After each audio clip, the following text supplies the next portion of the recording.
Boom.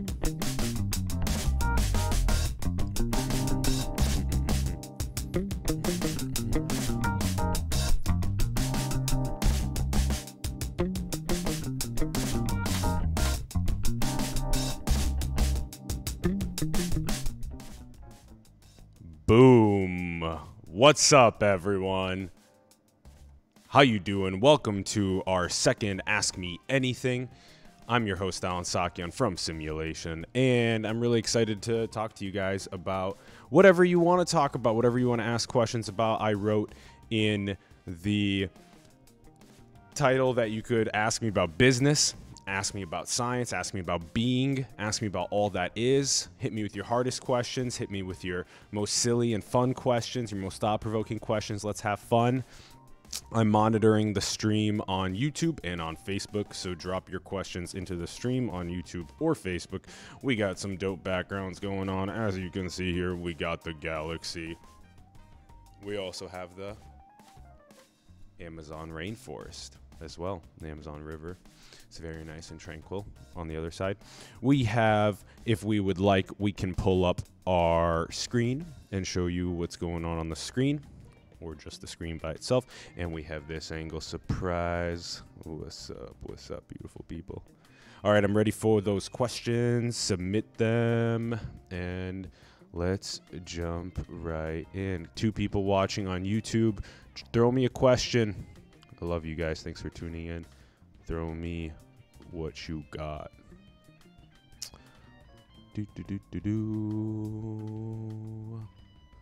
All right. And I'm monitoring on YouTube as well and Facebook. Cool. All right. Got them both up. You can have some Inception if you want. You can check this out. What? That looks crazy. All right. All right. So drop me those questions. I'm pumped. So I've been thinking a lot about a lot of different things. As you know, I'm always thinking about different things. Always. And this is funny because we're doing this on a Friday night, which I love that this is happening on Saturday night. My bad. Alan doesn't even know which day of the week it is because Alan his sleep schedule has been really interesting lately. I've been going to bed at 8 p.m. and waking up at 4 a.m. It's been super strange. And I've just been editing a lot of video. I've been editing so much video. As you can tell on the channel, we've been having a lot of video uploaded.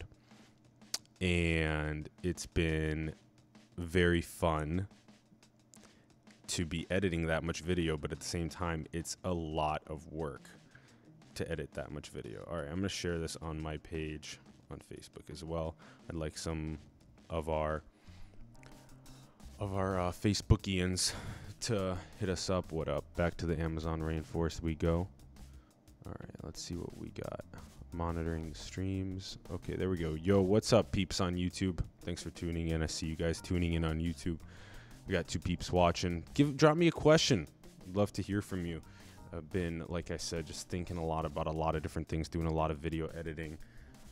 We got so many interviews that have yet to be published that are just really thought-provoking and fun, and I'm very excited to drop those, but I'm also just backlog 20 of them. And First Robotics is an incredible organization. Earlier today, I was grateful enough to be able to MC the First Tech Challenge tournament at Google, and it was amazing. Shout out to Nick Hamas, the tournament director. Shout out to Athena Robotics, who is this team of young ladies, 13, 18 years old, and they're just super amazingly advocating STEM, especially women in STEM. And it was just awesome being able to be there. And okay, I see Gabriel joined on. What's up, Gabriel? Thanks for joining on Facebook. Hit me with a question, my man. I would love to hear what you have to say, and drop me that question. I love women in STEM. I love First Robotics. I love inspiring the next generation of thinkers, doers, builders, creators, and I'm really happy that we have First Robotics going on. You should definitely check out First Robotics if you haven't yet. Oh, Kai Fost. What's up, Kai? Good to see you, my man. I saw some of your stories, and Kai's a good builder as well. Also building very important work into our world. I'm excited. Kai, drop me a question, my man. I'd love to hear from you. Kai's a good question asker, so I'm sure he's going to jump in and drop us a question. We still got homies watching on YouTube as well. No questions yet from YouTube. Let's see here. I'm excited to see what the first cue is going to be. All that is, anything. Brad Smith, what's up? Shout out to Brad Smith, joined on Facebook. Would love to hear a question from you. Drop me a question. We can talk thought-provoking questions, silly questions. Let's have fun. Let's go anywhere you want. Business, science, all that is, being, ontology. Oh my God. What are the ontological truths of reality? Well, that is a difficult and interesting question. How's that volume going on in the background? Oh yeah, that's good. It's cool music. I like that music. We can also play with this.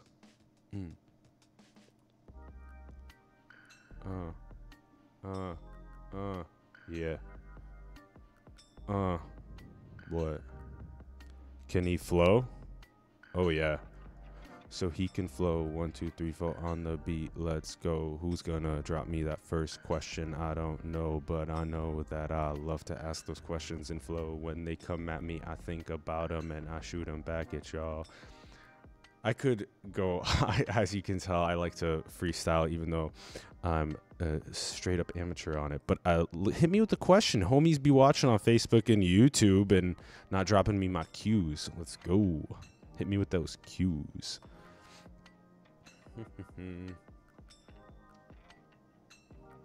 All right. Okay. So I also see, there we go. Kai Fosco's trying to come up with a question now. I love it.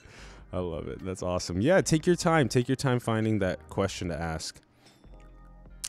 Homies on YouTube be watching, not dropping cues either. It's hard. It's hard putting people on the spot. You can ask a silly question. It doesn't have to be something extremely thought-provoking immediately, you know. But that is very funny, though, that it is hard. You get dropped into an AMA and you're like, what should I ask? It's fun stuff. It's fun stuff. This is going to be fun. I'm excited to answer these questions. The beats are lit. I'm glad that we got those beats going on in the background. All right, we've had enough Galaxy. Back to the Amazon we go. Boom. Man, it's such an incredible thing. Actually, a lot of people think that the Amazon supplies most of the world's oxygen, but it actually doesn't. And it's not that trees don't supply most of the world's oxygen. Well, they actually don't. Phytoplankton provide most of the Earth's oxygen. If I'm correct, phytoplankton provide about 70% of the Earth's oxygen. Very tiny beings, organisms inside of the oceans that go through the process of providing us with oxygen. And they're tiny organisms. Anyway, so that's an interesting fact. There's also just a tremendous amount of canopy and organisms that live in the rainforest behind us. And I think it's kind of nuts that we're deforesting the crap out of it. We have to figure out how to properly get the resources that we need from Mother Earth in a sustainable way and not in an exploitative, greedy, corrupt way. We are long overdue taking better care of Mother Earth, having better stewardship of Mother Earth. I do love her so much. Just so blessed to be born here. It's cool. I'm gonna living this life here on Earth. I'm gonna do some more conversations about the multiverse soon. Oh, interesting. Good question, Kai. That's a good place to start us off, actually. Very good place to start us off. All right. Make sure there's no questions on YouTube yet. So bouncing back to Kai's question. All right. Kai Fost on Facebook asks the question, space colonization or focus on Earth? All right. That is very interesting. I'm going to turn... There we go. All right. Space colonization or focus on Earth. You know, when it's put into a binary, it's really difficult to make an answer. So here's the thing. Finding the nuance in that question would be doing both, right? Go forth into space, but also focus on Earth. But at the same time, it's like, what about where do we weigh more of our efforts right now? It's extremely important to weigh more of our efforts on focusing on Earth. Even though it's very possible that we can send those 6 artists in the rocket around the moon, and that's amazing, and they will probably come back and do a lot of beautiful art that will inspire people to have a better idea of the overview effect and a better idea of how to collaborate on this rock.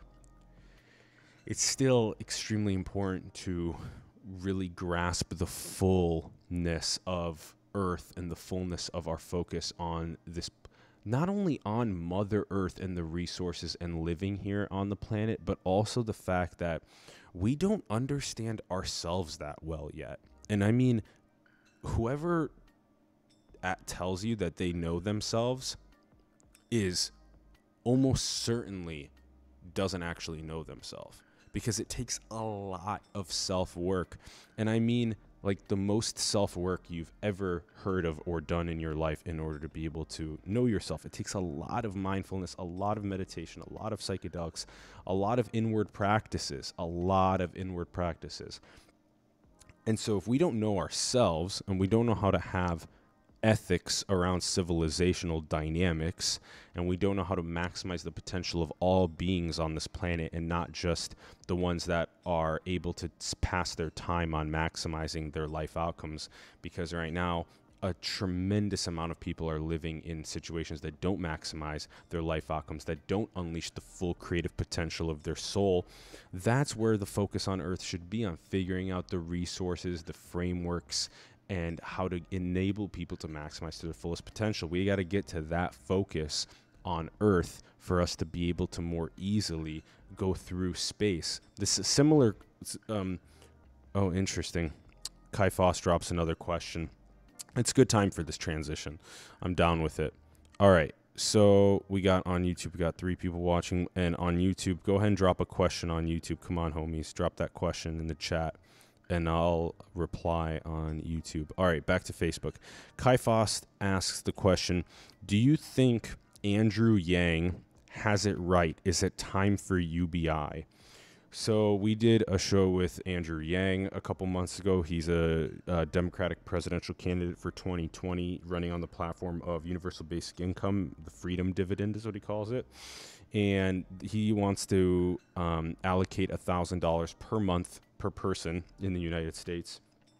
And universal basic income is extremely interesting, and there's there definitely some sort of nuance that is, it's, you know, just yesterday we were talking to Tony Lane Casterly, who was teaching us about universal earned income.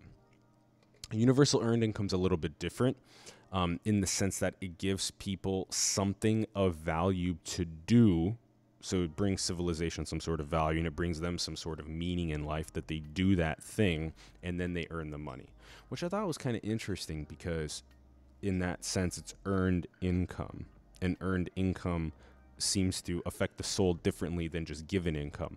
I mean, we can all refer to this ourselves, where we think about, well, what happens when someone just gives you $1,000 versus when you actually have to do something for that $1,000. Maybe you like worked for 5 hours and you provided them with something and they just really liked it and then gave you $1,000 for it without you expecting anything in return. So when things like that happen, I think that's actually quite different. So it's actually more about meaning and more about fulfillment than anything else. But it's also, of course, about just the sheer amount of resource flows that are going on the planet, because the resource flows are a little bit whack, like we were talking about earlier. And those whack resource flows are causing a lot of unnecessary suffering, and it's not enabling people to as easily actualize into our world. And so that's why, Kai, that UBI it's going in the right direction. There's something about there being an unlimited amount of resources on this planet Earth, having everything that we absolutely need in order to thrive. But we just don't know how to properly allocate and distribute the resources to maximize the thriving of everybody. Does that necessarily mean the $1,000 a month as a freedom dividend? I'm not exactly sure. Does it mean figuring out how to just literally change some of the resource flows, providing people with the ability to maximize their full potential, unleash their soul fully? Absolutely. What is that? Not sure.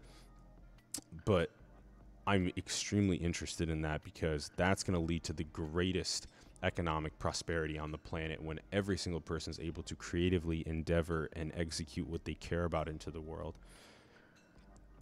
And it does at sometimes really, I don't, could you possibly say in a binary way that if people were given $1,000 a month, that for some reason that 0% of people would choose to not do anything but order food via drones and watch television shows? Because I think that people would do that. I don't know how many people, 1%, 3%, 10%, but to say it's 0% is wrong. So that automatically makes it so that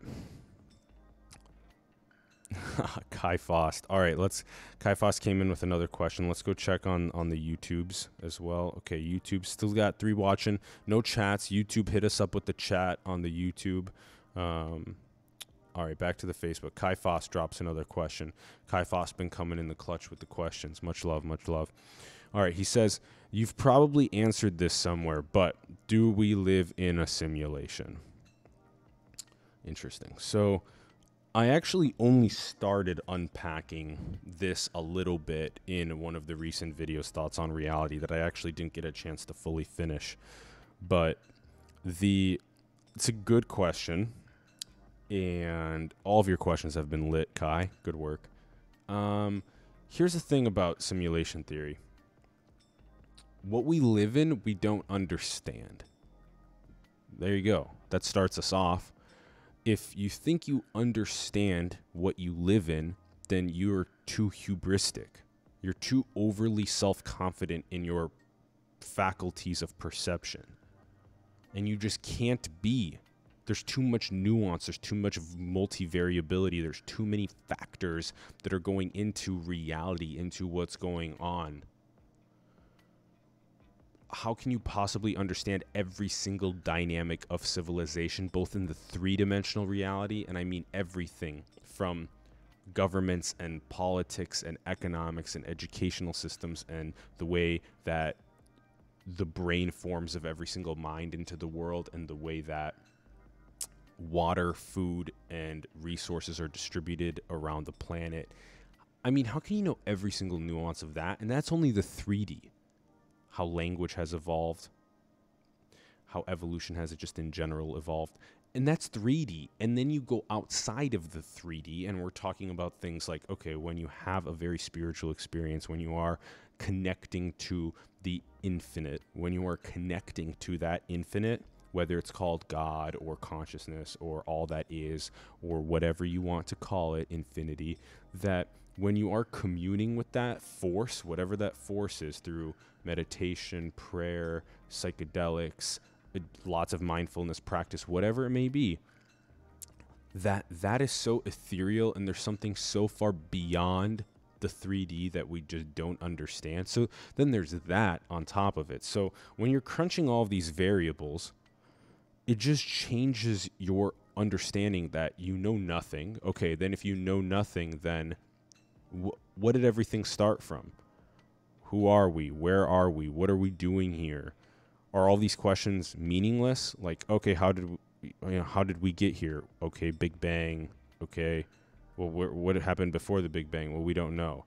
Okay, well, why are we here? We don't know why we're here. Well, maybe we're here for a greater purpose. Maybe we're supposed to survive in this galaxy, in the solar system. Maybe we're supposed to thrive as a planet in the world. It's extremely difficult to answer this question about simulation theory, but one of the most important things about simulation theory that you can embody is the realization that we live in an extremely complex three-dimensional reality, so we know nothing, and then we don't know anything about what exists outside of the three-dimensional reality, whether or not there are actually forces at play on the planet that are beyond our perception, and that those things together make it so that you just can't answer that question binary. Just people that are answering that question binary are missing the nuance. Same thing with UBI, same thing with space colonization focus on Earth. These questions have been great.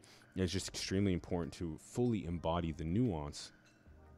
Another thought that about simulation theory that's really important is that I think a lot about, multiverse is a lot about what's going on, and I'll do a video on this in a little more in depth, but there are so many Allens that I just feel all these different Allens that are breaking out and running into different realities right now. And I also feel that same way when I empathize with someone very deeply. Like earlier today, one of our friends was talking about falling and hurting themselves. And the more that I get behind their eyes, the more that I get behind their body, who they are and what they care about, and their experience that they had, the more that I realize that I am them and they are me, and that it's very strange. It's a very strange line to border on and to conversate on, because a lot of people don't necessarily get that I am someone else and they are also me, and it's a difficult conversation to have. So, good stuff. Good stuff. I can take that so many more ways. And what up? What up, YouTubers? 4 people on YouTube. What's up? Drop a comment in the chat. Would love to hear from you. Also on Facebook. Thanks, Kai. Appreciate your comment on empathy and oneness. Thank you, Kai. Yeah, I know nothing, Kai, and I appreciate your questions, because they're really strong questions and difficult to know, to have answers to. I appreciate that a lot. And please critique me as well. I'd love to hear critiques as well, please. Hit me with some critiques, like what can I do better? Good question. Kai Foss coming in with another power question. Do you want to live forever? These are good questions, my man. These are good questions. Living forever. One could ask, what happens on the void before you're born and after you're dead? What goes on those 2 sparks, before and after those sparks, and life is in between? This life is in between. Well,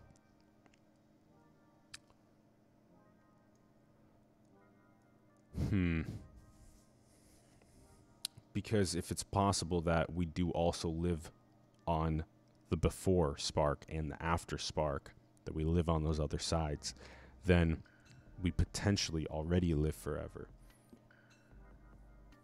And it's interesting to think about that, and it also has a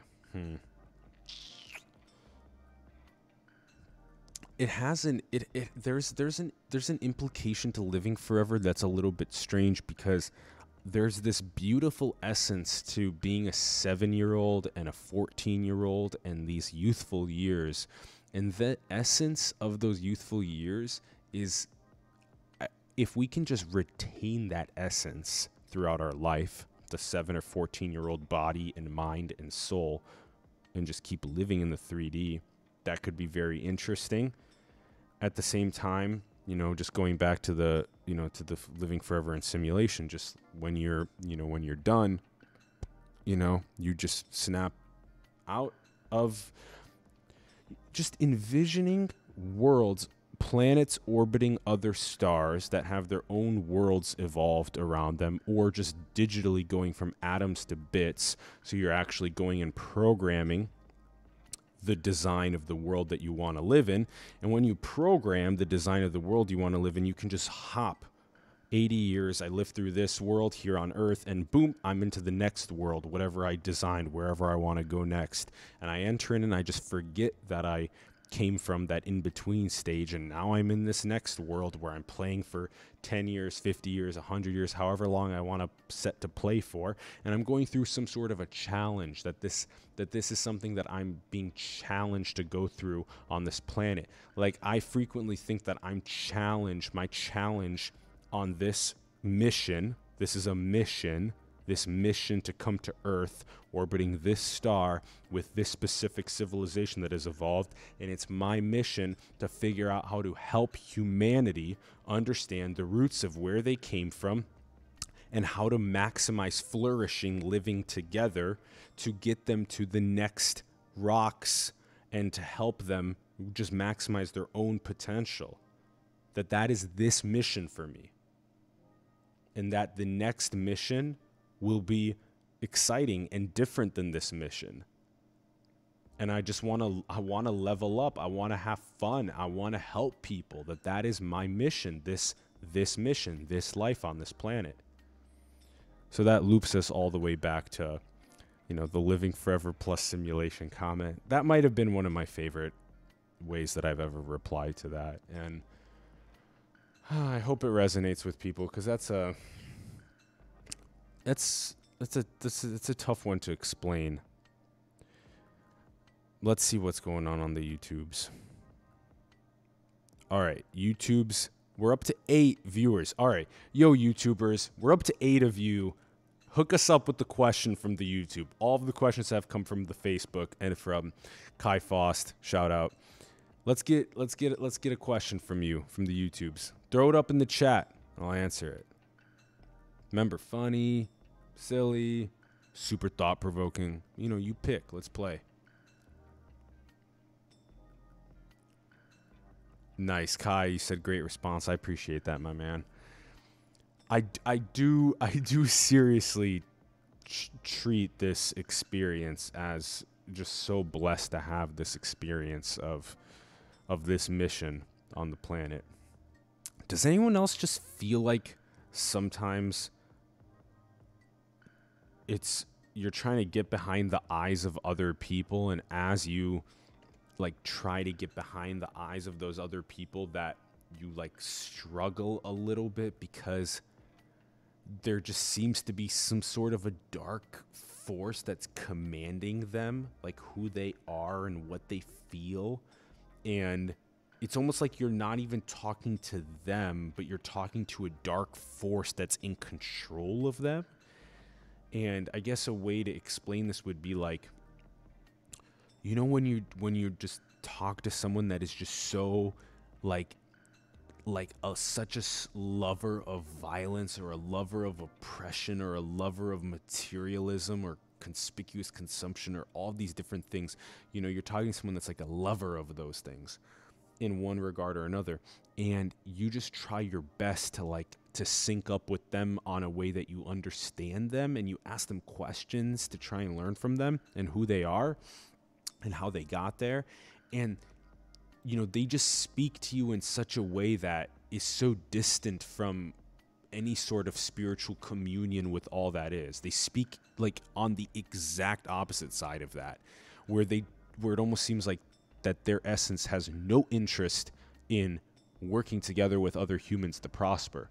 And if that's the case, then you have such a severe disconnect from the other. And I actually am seeing that, I actually really like spending time alone, because I find it very difficult to find other people like that are the opposite of that person, that are trying to commune with the infinite and try and manifest some sort of a gorgeous actualization of civilization as a pinnacle species in the cosmos.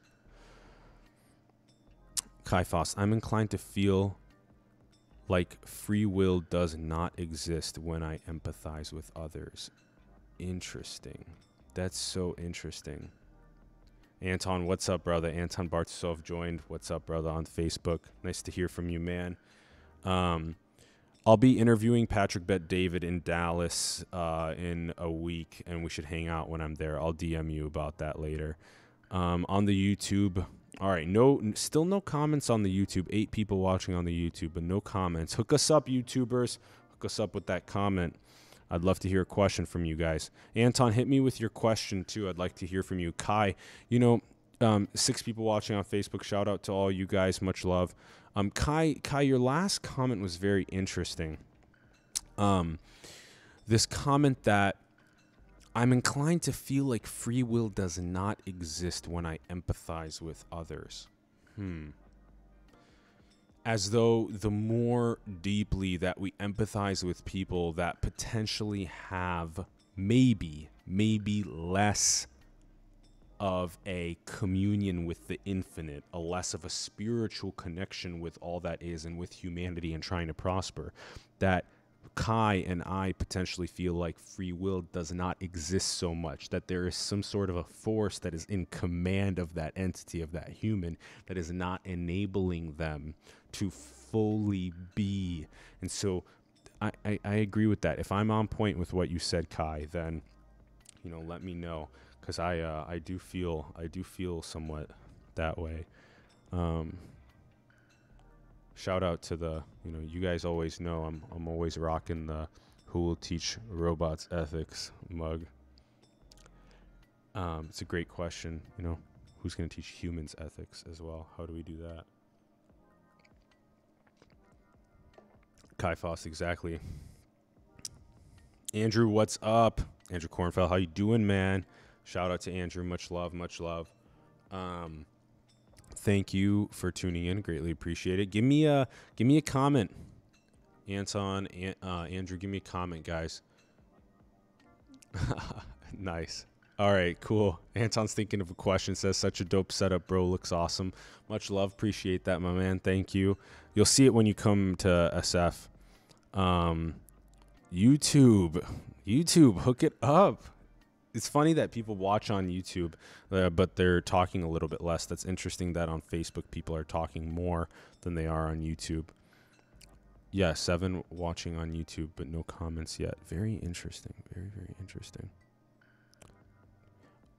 All right, on to let's see what we got for music while Anton's thinking of his question.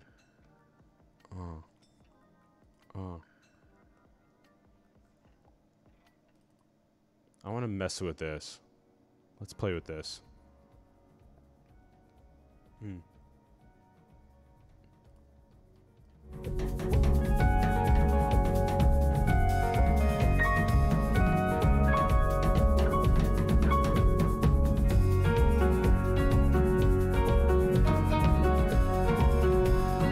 All right.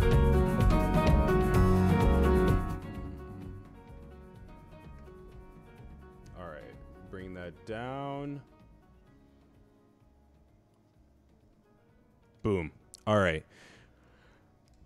We have new questions from Andrew and Anton. All right. What does living forever say about our identity?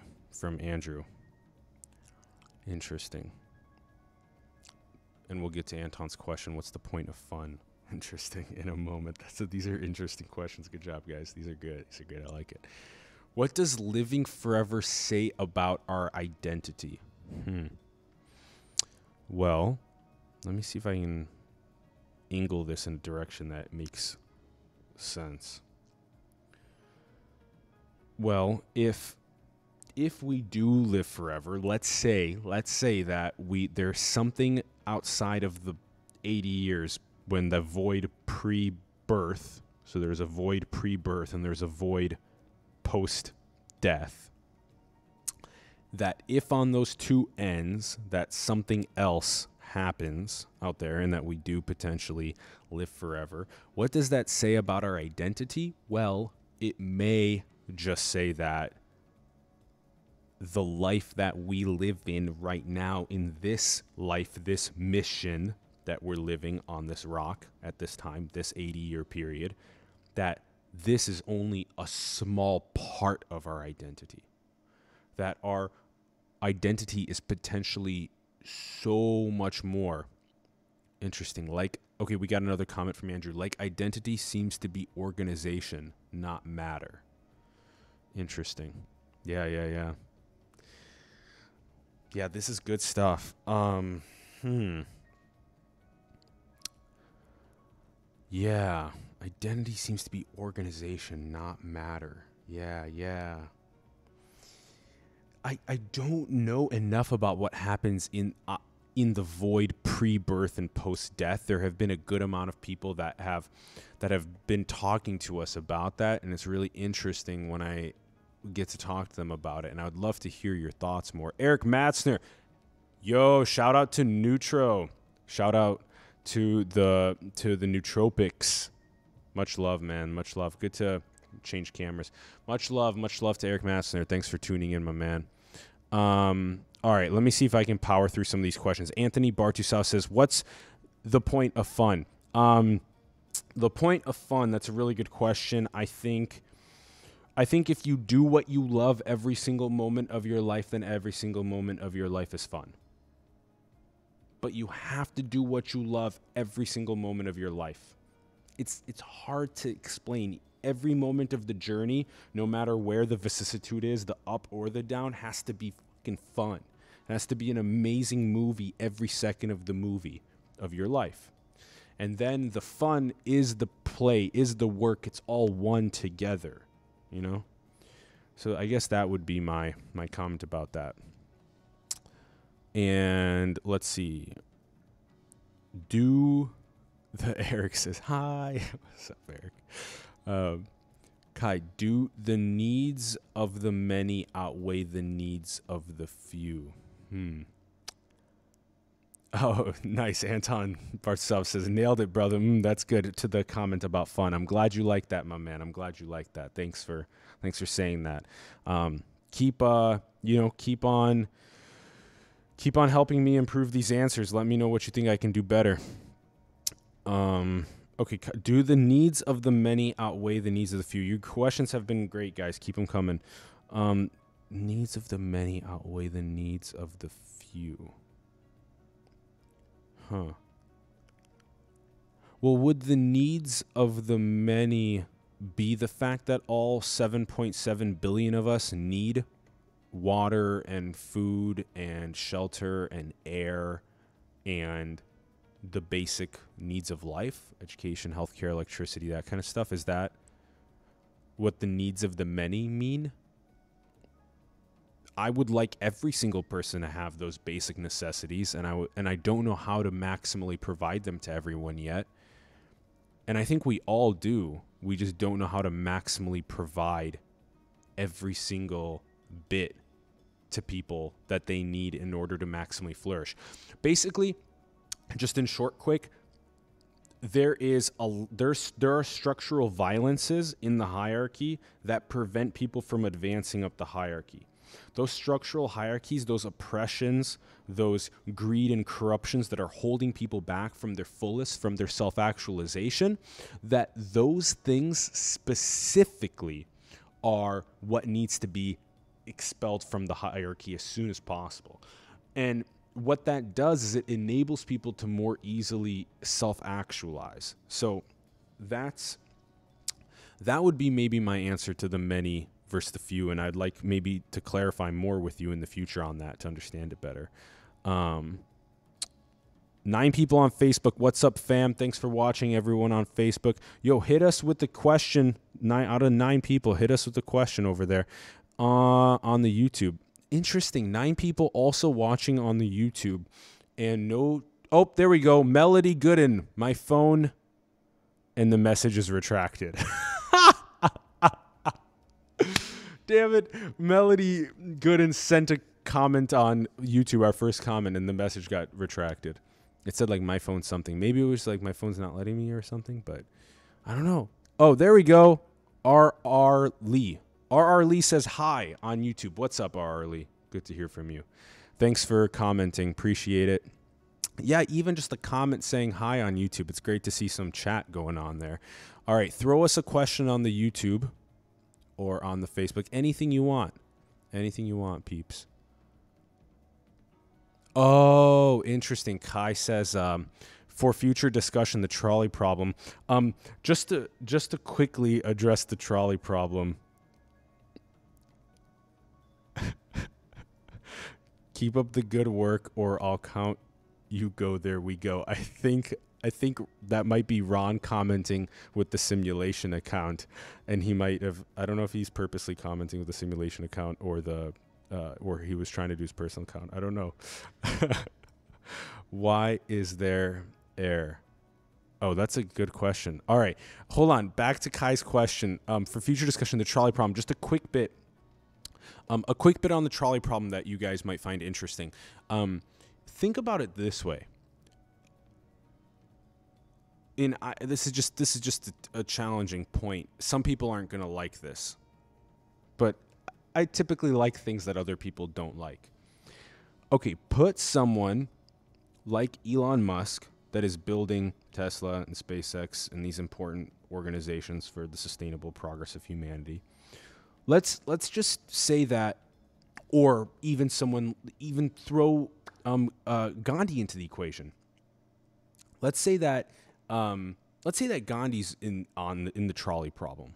Okay, so let's say that a spiritual leader or a technology leader, one of the two, or both, or whatever you want to say, is on one of the train tracks for the trolley problem. And for those that don't know, the trolley problem is how does one make a decision to hit one person or hit three people if they have to make the decision, if they're just for some reason they have to make the decision.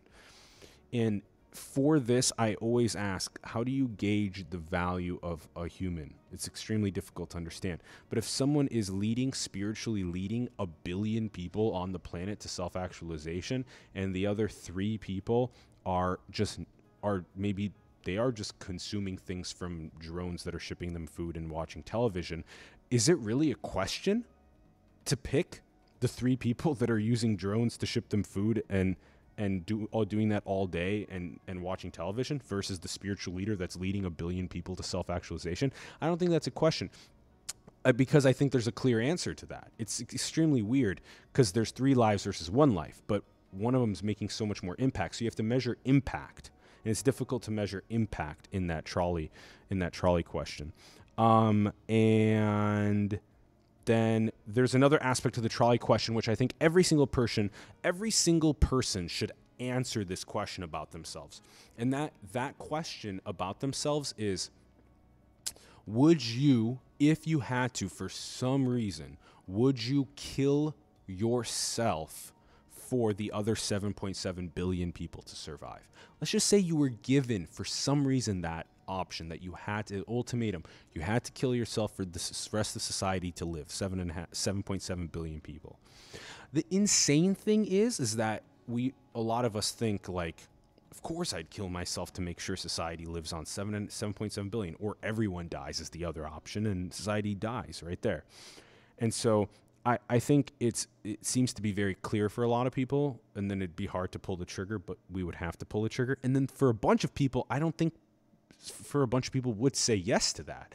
Anyway, that's for one thing. Why is there air? Good question. Blake, what's up, my man? Blake tuned in. Blake Aguilar tuned in. What's up, my man? Thanks for tuning in. I just want to check the YouTube. Oh my gosh, we got comments on YouTube. Okay, Josh Morin commented on YouTube, thoughts on spiral dynamics. Wow. I don't know what spiral dynamics are, and for that, we will transfer to the YouTube. All right, spiral dynamics, and I mean by the YouTube dynamics. I meant the Google search. So, all right, let's also change this to Mixed Effects 3, so you can see me at the same time. So, spiral dynamics, a way of understanding human nature, is a psychological approach that offers insights into people's worldviews and how these shape values and drive behavior. Oh my gosh, this is really when you know nothing. When I know nothing. Don Edward Beck, right here. Oh, sorry, I should zoom in for you guys. So spiral dynamics, a psychological approach that offers insights into people's worldviews and how these shape values and drive behavior. Okay, that sounds really interesting. Don Edward Beck is a teacher, geopolitical advisor, and theorist focusing on applications of large-scale psychology, including social psychology, evolutionary psychology, organizational psychology, and effect on human sociocultural systems. Co-author of Spiral Dynamics Theory. Interesting. I guess we'll go to Don Edward Beck because he's the co-author of the theory. And shout out to Josh Morin here. I'm gonna right here. I can't zoom in for some reason. But shout out to Josh Morin. All right, let's look back. This is a good question. An evolutionary human, this is Spiral Dynamics, human development model, spent many years adapting the work of his mentor and colleague, developmental psychologist Claire W. Graves, professor emeritus in psych. Interesting. Well, development of the theory.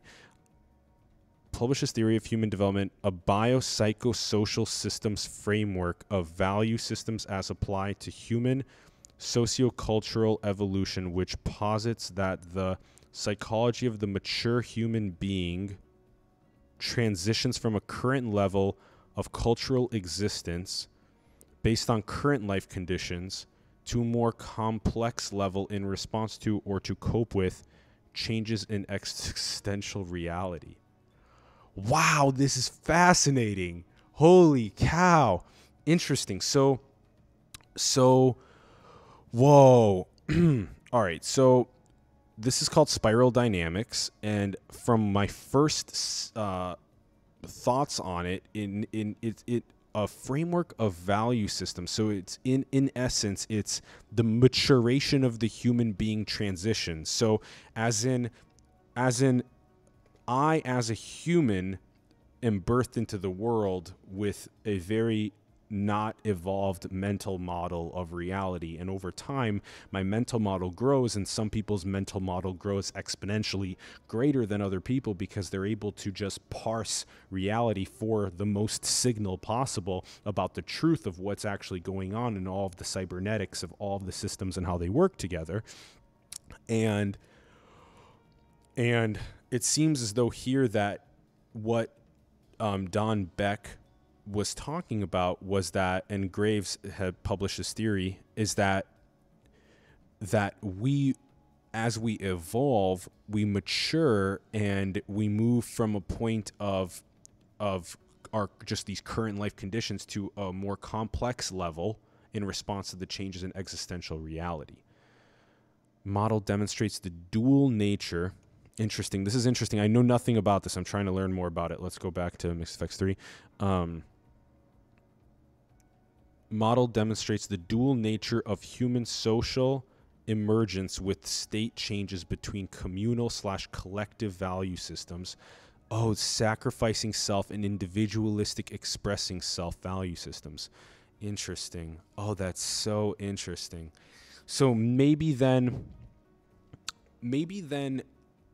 and I just have to read about this more, but that there's this interesting balance between the amount of individualism that one should have in terms of just them being able to survive in the world, get themselves food, water, shelter, etc., but also to sacrifice themselves for the greater good of humanity prospering. And so that's very, very interesting.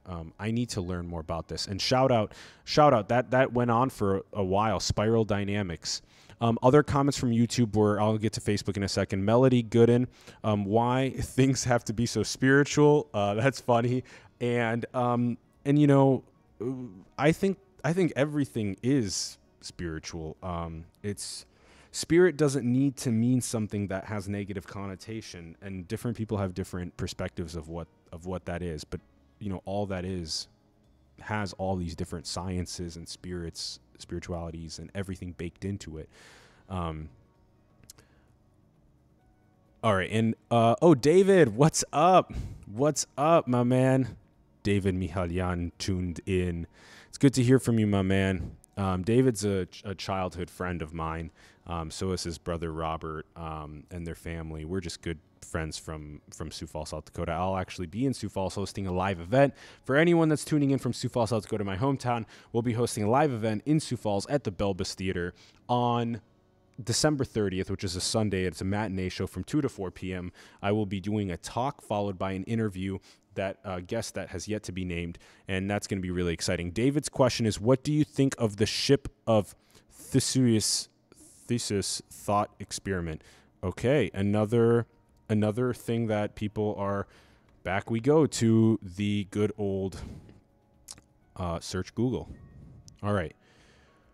In the metaphysics of identity, the ship of Theseus, or Theseus's paradox, is a thought experiment that raises the question of whether a ship standing for an object in general that had all of its components replaced remains fundamentally the same object. Oh, wait, what? These questions are so interesting. What? Okay, so if you replace every single component of a ship, is it the same ship? Is it the same object? Interesting. And that's a paradox, yeah. It's an interesting thought experiment. I don't know. I love it when I'm just like, I don't know. That's a good one. That's a good one. And I think something interesting about it, at least something I can say is interesting about it, is that when you think about it, are you replacing the actual atoms and the actual particles and the actual planks? Are you going that deep? Are you replacing every single tiny substrate possible from that and replacing it with the exact same substrate, but is it a different substrate or is it the same one? There's that. And then there's also another thought that I just had about it, was that it's kind of interesting that just, looking at it here, just thinking about it for, if it truly is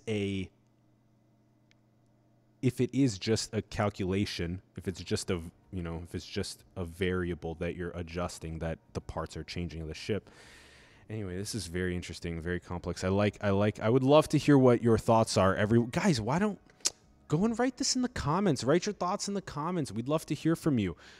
Go and write what your thoughts are to the answers to these questions in the comments below. All these questions throughout the show. Just start writing your answers to them, and then we'll feature them on our Instagram and on our stories and on our Twitter, and we'll go back and we'll do more of these AMAs, and we'll feature your answers. So go and answer these questions with your thoughts, because they're very interesting, and I'm sure that you all have powerful answers. All right, quick back to YouTube. Khan Behan, what's the correlation between spectrum of happiness, sadness, and the visible light part of the electromagnetic spectrum? Wow, that's a good question. That's a really good question. Let's go back to Facebook quick. Facebook got a lot of comments. Reese Jones joined. Shout out to Reese Jones. Damn, there's a lot of comments on Facebook now. Shout out to Reese Jones. Shout out to Vin Nguyen as well. Shout out to you guys. Okay, damn. All right, let me get that answer on YouTube, and then I'll jump over to Facebook for a moment, and then we'll come back to YouTube. All right. What's the correlation between spectrum of happiness, sadness, and the visible light part of the electromagnetic spectrum? Interesting. Khan, okay, I think I finally wrapped my mind around your question. It's a good question. So, Khan Behan, shout out to you. Let's imagine happiness and sadness are on a spectrum. Let's say happiness is over here and sadness is over here.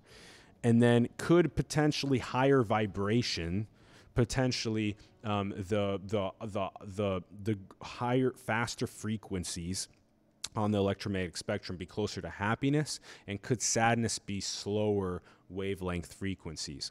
Is that possible? I actually think there is potentially some sort of an understanding of that is somewhat true, is that if you have the most profound sort of communion with the infinite, that you do feel like it's just super duper deeply, profoundly, like just shooting up. It's just, the Taurus in the Kundalini, you got the energy flow coming from your head and going out your spine on your lower back, and it's coming back in, and just that feeling feels very high vibe. And then sadness, I just want to say sadness for some reason also has something for me to do with how addicted we are to sex and sugar and drugs, and those things just they're pleasure seeking. And we just had Rob Lustig on the show. Go look at our recent show with Dr. Rob Lustig, because he calls out sugar, calls out processed food, calls out drugs, calls out, and these things are pleasure, short-term. And I think that's what leads to sadness. It leads to depression. It leads to anxiety, is these short-term gratification seeking habits of pleasure instead of long-term happiness, contentness, love and prosperity and peace and kindness. So anyway, I think that's a very interesting question. I don't know the answer to that, Khan Behan. That's good. Okay, let's jump over to Facebook quick. Back over to Facebook we go. Let's answer some of your questions on Facebook. Much love, everyone, for these great questions. Okay, why is there air? And I'm pretty sure this came from Ron Vargas, because he's commenting, or the producer director of the show, because he's commenting from simulation. Why is there air? Okay. It's a great question. Okay, so how did this evolve to have oxygen? Why did oxygen evolve as one of the elements of the periodic table, as one of these abundant elements of the periodic table, like carbon? And why do we breathe that oxygen for life? And why do plants, expel oxygen for us to breathe and whatnot? Why do other mammals also, breathe in this oxygen and stuff? That's an interesting question.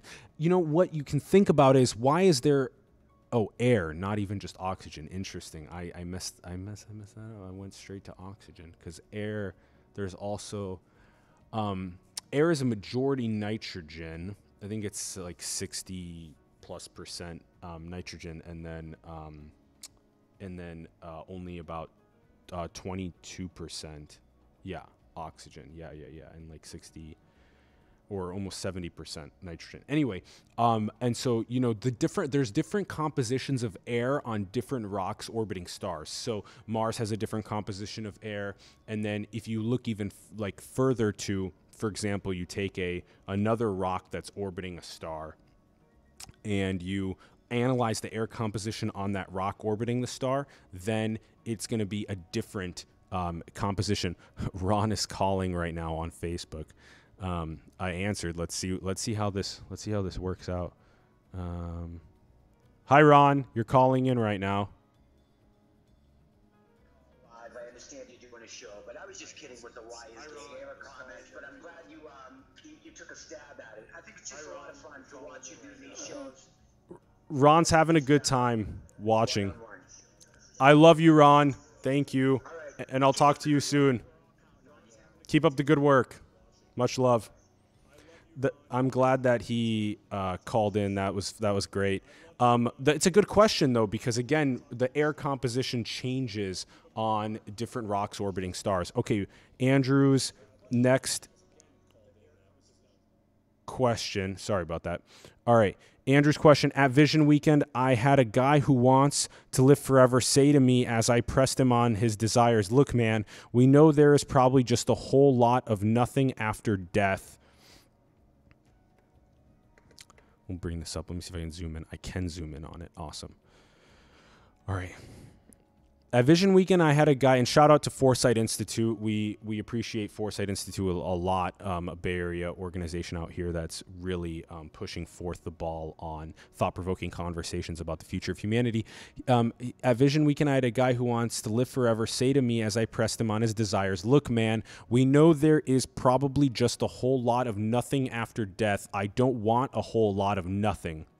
Wow. I replied, "You are made of 99.9% nothing." I love it. So are solar systems, solar systems made up of 99% nothing, atoms made up of 99% nothing, etc. It's just interesting. What even is something, and is it really different than nothing? It's a very, very interesting question. What even is something, and is it really different than nothing? Well,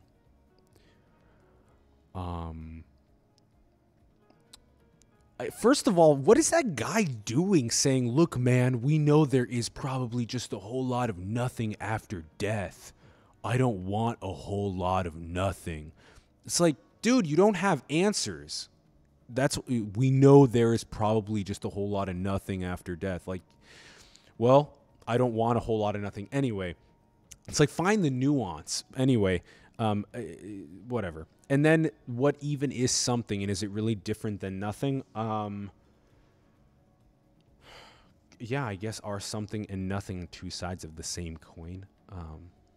Do you call Earth orbiting the star something? Do you call Earth something and Sun something, and the space between the two nothing? Do you call the electron something and the neutron and proton something, and the space between them nothing? That's strange. I guess they are something, and then the space between them is nothing. Or is it all something? Or is everything something? Or is everything nothing? That's a very interesting question. Don't have the answer. Bro, your streaming setup is so gangster. Much love, Anton. Thank you. Oh my goodness. Look at those cam angles. Shout out to these cam angles. What up? Hold on. Let me get you guys a little bit of love on that on this cam, so you can see how the robos work. You can get some love on the robotics. What up? So that's some robotic gangsta action. And yeah, you gotta be able to, mess around with TriCasters. It's extremely important stuff. Blake asks, what do you think of radical acceptance? Wow, what a good question, man. We're getting to the good questions. Damn, a lot of people are tuning in now. Our numbers are increasing and the questions are increasing very quickly. I gotta spend less time on questions so we can get to more of them. This is a good one. Radical acceptance. What do you believe is the solution to being all accepting? Let's get that.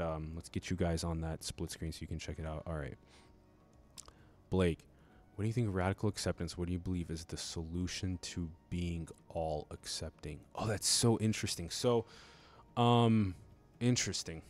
Well, let's start with that. So it feels like we've been applying human rights rather than getting to sources of the issue. Yeah. Okay, Blake, yeah, you're going in the right direction here. I'm glad you're pulling this up. So I think what's happening is a deep disconnect. Shout out to Bernard Gunther here. There's a profoundly deep disconnect from our own ability to understand ourselves. Like, who am I? Who am I? What is this? And who are you? And what are you? And what is your fullest potential, your fullest creative potential on this planet? Because if we get that about you, if you understand that about yourself, and I understand that about myself, that makes our relationship much easier. Like, we don't have to fight each other for things. That you get you, I get me, and that we get how to cooperate and live amongst each other on this rock. So I would say that is a part of this radical acceptance, is that if it's this root of the issue. The solution to being all accepting is to understand oneself. Like, understanding oneself and having you understand yourselves and having us all understand who we are and how we can be our best in the world, and then working together. That, I think, will eradicate the greed, eradicate the corruption, eradicate the malevolence that goes on, the structural violences, and it'll enable us all to prosper more easily. Also, just the true reality is technologies like decentralization will help us get there much faster. The centralization that goes on this planet is really freaking bad. That there's too many people that have too much power that can manipulate too many variables because their power is centralized. When power becomes decentralized and we incentivize good behavior across these different nodes that decentralize power, that is a fantastic way to maximize prosperity. I'm a huge fan of decentralization, and we got to figure that out as fast as possible in all of its regards. I like that question about radical acceptance. Let's get there as soon as possible. All right. Is it ethical to eat animals? Interesting question, Kai. I'll just jump directly to it. I'm really excited for the clean meat revolution that's happening. This means actually just taking stem cells from chickens and pigs and cows and the animals that we like to eat, and just growing the cells out in massive bioreactors, and then inducing them as fat or as muscle, and then just making that into meat in just ubiquitous quantities for the entire world to eat at their desire. That's freaking awesome. I'm really excited for that. But continuing radical acceptance here. Let's go back to, let's have you guys check this out. But continual radical acceptance seems to end up paradoxically creating a flourishing environment for evil to flourish. Yes, Blake, that is super lit. That's well said. Very, very well said. The more that we say, oh, everyone just love each other, just love each other. If you just love one another, that's the answer. It is, love is the answer, but the problem is that if we love each other to the extent of loving each other so much that we just think that, oh, all the evil is just going to go away if we love each other. It doesn't quite go away like that. There's geopolitical and economic pressures that are pushing the negativity, the malevolence, and the greed and the corruption into the love. So even if we love each other, there are still corruption eking into the loving systems. So it requires a very severe, how do you get all 7.7 billion people to love so that there is no malevolence? Well, I'm starting to think there's only two options. There's the top down, which is if you would go and try and get everyone at the United Nations to meditate and practice mindfulness and maybe dose up on psychedelics with each other. That's the top down. The bottom up approach is, I think, easier, which is the grassroots movements of spiritual people around the world to just really, really hyper work on themselves first and figure out themselves and how to love themselves and love each other, and then spread that to more and more grassroots entities and people and just keep building across the world. And then that will then spread around and get us to, I think, where we need to go. Oh, wow. Oh, nice. David, just heads up, David and Andrew were asking about the same thing with Ship of Theseus. That's so interesting. It's about the relationships of the atoms, not the atoms themselves. Interesting. Good point is that, here, let me bring that up for you guys to see that, yeah, there is something interesting about the relationship of, as in literally, if nobody is watching Earth, does Earth even exist? There's a lot of the observer effect that we don't understand. The Hawthorne effect is very interesting. We did a video on that. You guys can watch that on our channel. Yeah, and there's a lot more about the Ship of Theseus that I don't understand and the relationships of observation. All right, I'm gonna migrate off of the Facebook to the YouTube to see what's been going on the YouTube. All right, on the YouTube, we have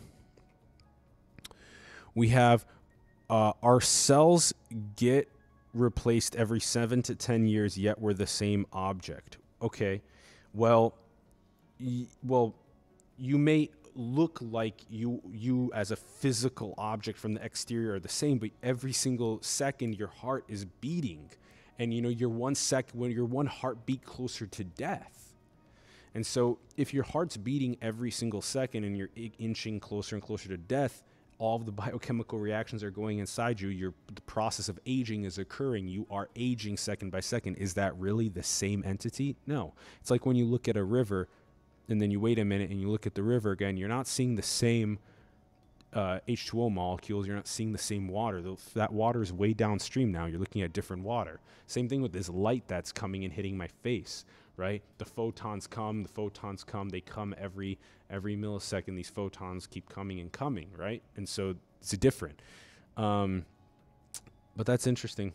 Could you please start over and state who you are and what you do? Oh, Melody Gooden says, I totally don't know this guy. Me either, not in description. Well, actually, technically it is interesting that you found this and that you don't know who it is. So I guess that's a good point, is that I should write it at the very top of the description. Sure, there are also lots of people that tune in and know, I guess, who I am. But lower in the bio of the video, just a heads up to you guys, lower in the bio of the video, it does say watch Alan's TEDx talk and follow Alan Instagram and Twitter. And I did at the beginning actually say that, I'm Alan, the host of Simulation. And you guys can watch any of our previous long-form, nuance-driven interview content on our channel. All right, Ron says, hi, Alan.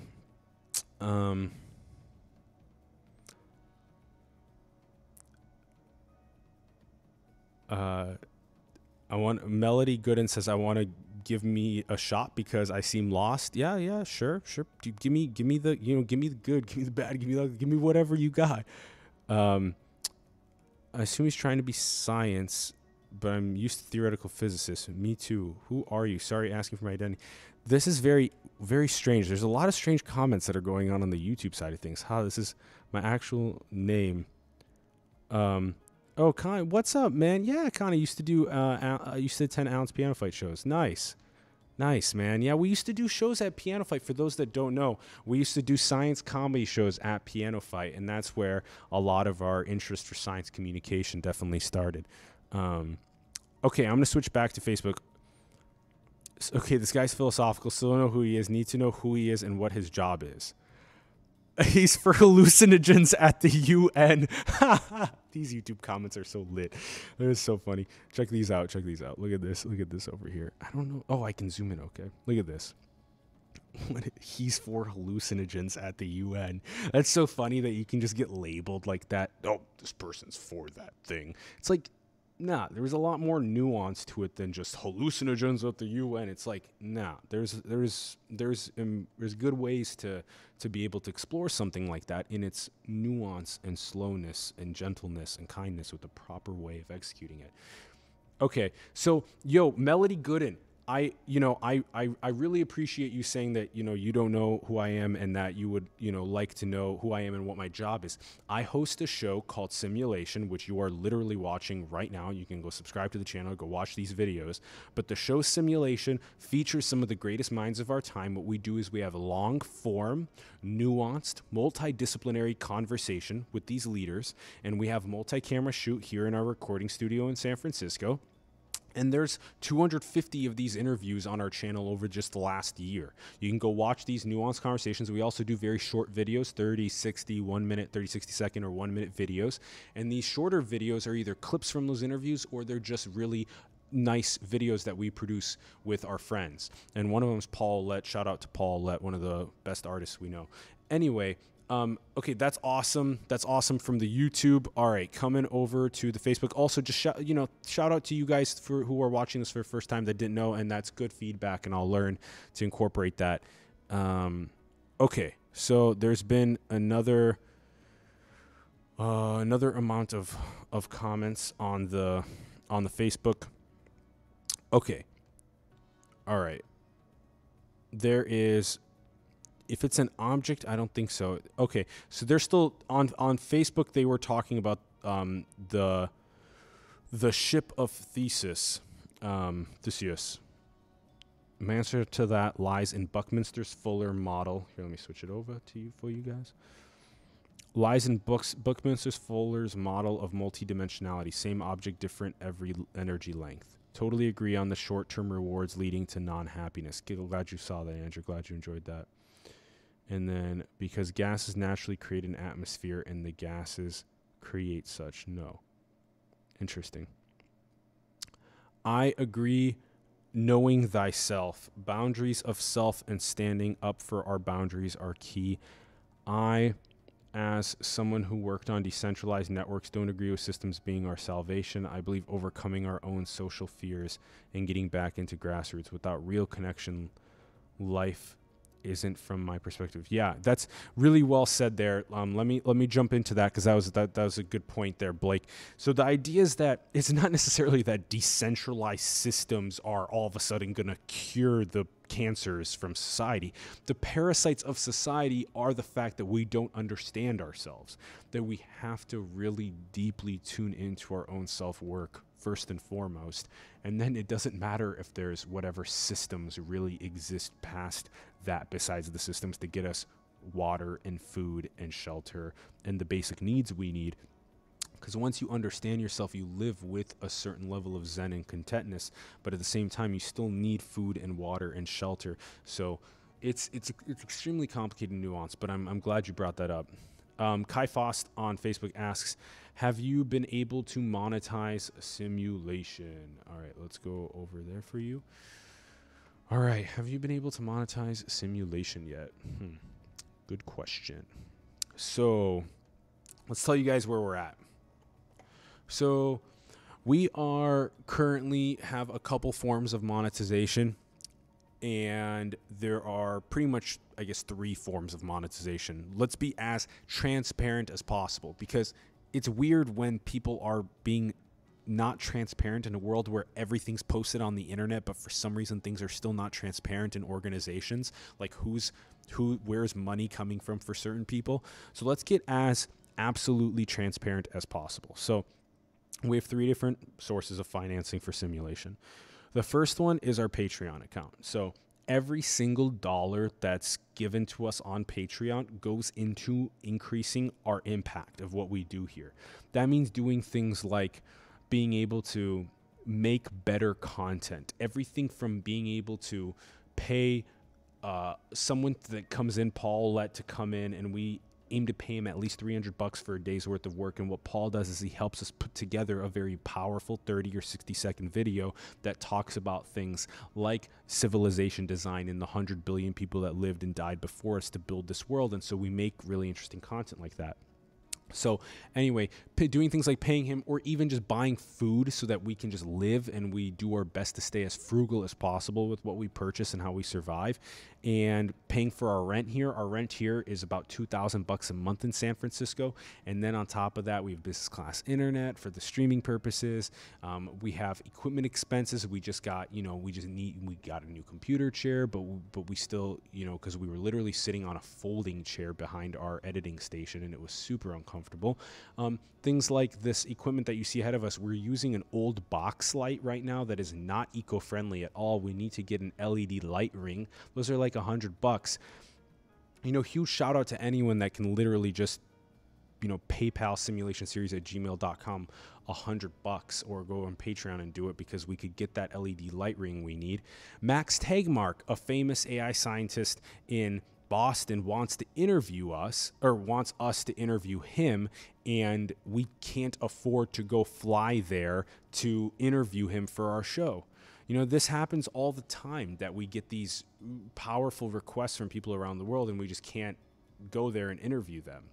So we're just stuck waiting for them to come to us. Anyway, so Patreon support, then ticket sales. So we sell tickets at live events. So that means everything from a 50-seat event with 50 people, like not as many people, all the way up to a 500-seat event. So we sell tickets at any range of those events, but you have to, we pay speakers anywhere from, just a couple $100 for small events, all the way up to $10,000 or more for the big events.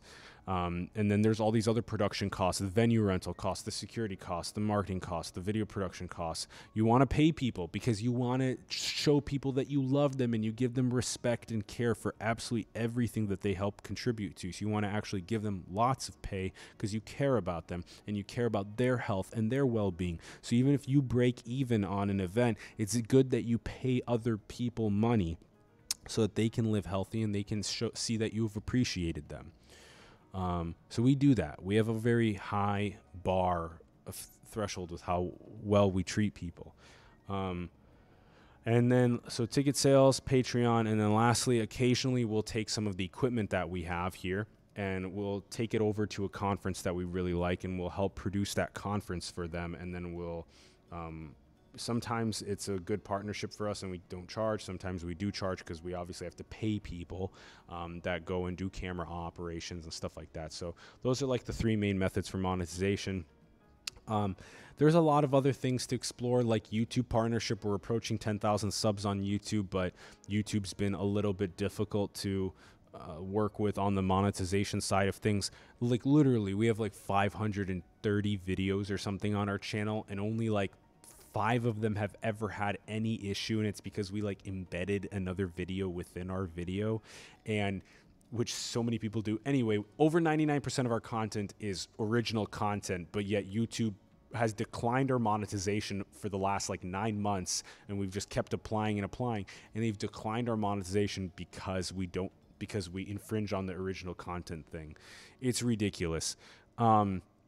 So anyway, that's been a nightmare. And that Google and Facebook don't have phone numbers for you to call, which is ridiculous that they don't have phone numbers. So they're the most powerful, wealthy organizations, and they don't have phone numbers for people to call for support, especially for their content creators. Anyway, and we have a lot of other ways to monetize as well that we have to explore. Like, we would love for people to do production collaborations with us. Anyway, I could go on that for way too long. So that's how we monetize. Let's see. I think we're pretty good on this Q&A. All right. The reason why I've subscribed to you and found this discussion is because someone I follow and respect follows you. Oh, interesting. So that's, that's coming from YouTube, from RR Lee here. Oh, I can't actually zoom that far for some reason. That's weird. Oh, there we go. Now it's letting me show you. Oh man. Let's see. Okay, interesting. Now I'm having troubles on the chat too. Interesting. Okay. Oh, there it is finally. Okay, I'm there again. The reason why I've subscribed to you and found this discussion is because someone I follow and respect follows you. Interesting. R. Lee, thank you for saying that, and thanks to your friend that you follow and respect that they follow us. That's really nice of them, and that I'm happy that you found it. And I'm happy that you guys mentioned to me that you would like to know who I am, and who we are here and what we do. I can make that a little bit more. I can definitely make that more clear, and I appreciate that. That's a good point. Good point. All right, wrapping up. Nicholas Peterson joined. Shout out to you on Facebook. Thanks for joining. All right, wrapping up. Thank you, everyone, for tuning into AMA number 2. This has been ridiculously fun. I greatly appreciate you all. This was a lot of fun. I've learned a lot from this AMA. Like, you guys are very, very interesting and intelligent and ask really good questions. Kai Foss, thank you, Alan. Keep it up. You guys are working so hard. I know you're all going to be rewarded generously. Much appreciated, Kai. Thank you very much. And I think a lot of what... one moment. I think a lot of what happens with people that are rewarded generously is that they take on a lot of risk in their life. So the more that you take on risk of self-actualizing, and I mean literally sacrificing almost everything in your life, sacrificing passing time with your family, sacrificing passing time with your spouse, sacrificing time doing beer gardens, or doing Netflix and chill, or there's so many ways to get distracted by the Netflixes and the happy hours that take you away from creative endeavoring. I'm not saying you have to take time away from your family and your partners and stuff, but you actually do also have to take time away from that. Otherwise, you'll get stuck in just constantly passing time with them. Maybe that's your goal, is that you want to only pass time with your partners and your parents more. But in order for you to actually disproportionately earn rewards in today's value system, people want you to provide them with value, and the way to provide people with value is to hustle your ass off. Like Gary Vaynerchuk says, he says, eat shit for 10 years. Eat shit from when you're 20 until you're 30. I mean, eat shit every day. Live poor as fuck constantly for 10 years. Wake up and grind and hustle all day long, applying the Pareto principle. Find the greatest signal in all of the noise and apply that into your life, in maximizing your value that you can provide to other people and maximizing your potential in the world. And all of a sudden, you'll see a disproportionate amount of rewards coming your way after 10 years. You have to be patient. And that will happen. So, and if you bring people value of communion with the infinite and actually just prospering together collectively as a civilization, that if you bring that forth, people will join you in the movement. You know, people can sniff out those that are in it for just money and greed and corruption and fame and stuff, that when you're in it for just those things, people can sniff that out fast. Nicholas Peterson, that point, amen, brother. That hit at home. Thanks, Brad. Thanks, my man.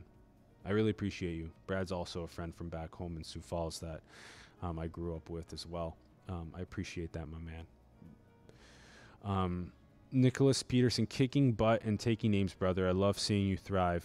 Also, I left the kitchen life, paid minimum, no benefits. Now I'm doing personal training with benefits. I love it. Wow. That's dope. That needs a highlight. That needs a highlight. I love seeing this. That is so freaking cool. Oh, man. If we can get more people to, to take these leaps of faith, like, you have to start somewhere with working somewhere that you don't necessarily find fulfilling, but you have to game plan finding somewhere fulfilling as your next lily pad that you're jumping to. The next lily pad. When you jump to the next one, you have to game plan where it is and how to get there strategically. Then you can jump from the lily pad to the other one and land somewhere like Nick did, where now he's doing personal training with benefits. He's doing something that he likes more with benefits. So it's this idea that you got to strategically plan your next step, what you want to do with your life. And that's a process called future authoring. Future authoring is so damn important. It's like, you know yourself, and then you know where you want to go, and you map out how to get there, and you go there.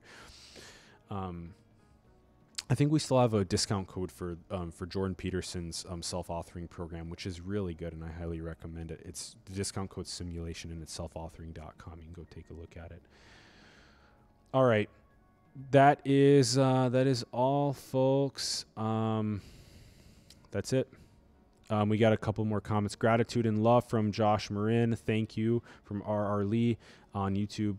And then I get it now after watching his TED. Appreciate the fact he doesn't leave for anything specific. So what is time? Interesting. Melody Gooden. That's nice. That's nice of you that you say that. Melody down here said that Melody got a little bit more about what I guess I represent, but that I don't lead for anything specific.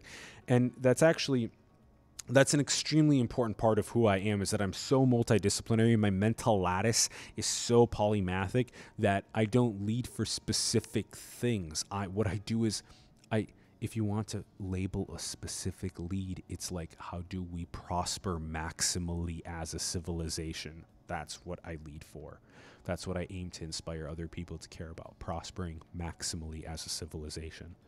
We can fucking do it. We can get there together.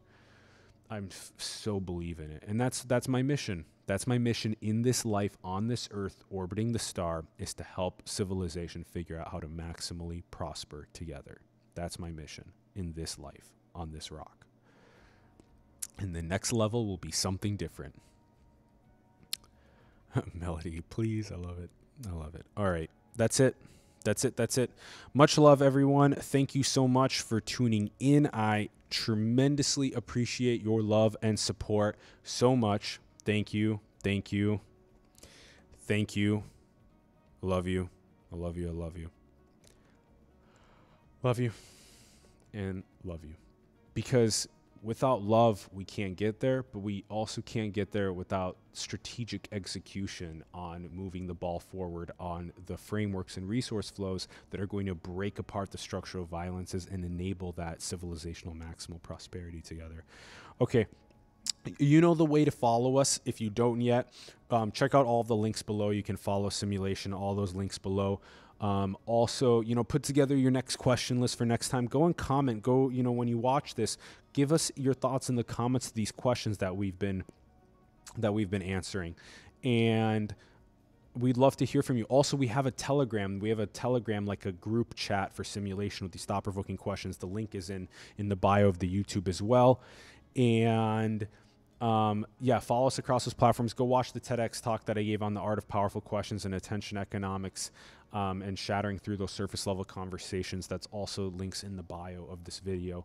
Again, I'm Alan Sakian. I'm the host of Simulation, and I love you all. Thank you very much for tuning in. Build the future. Manifest your destiny into the world, everyone.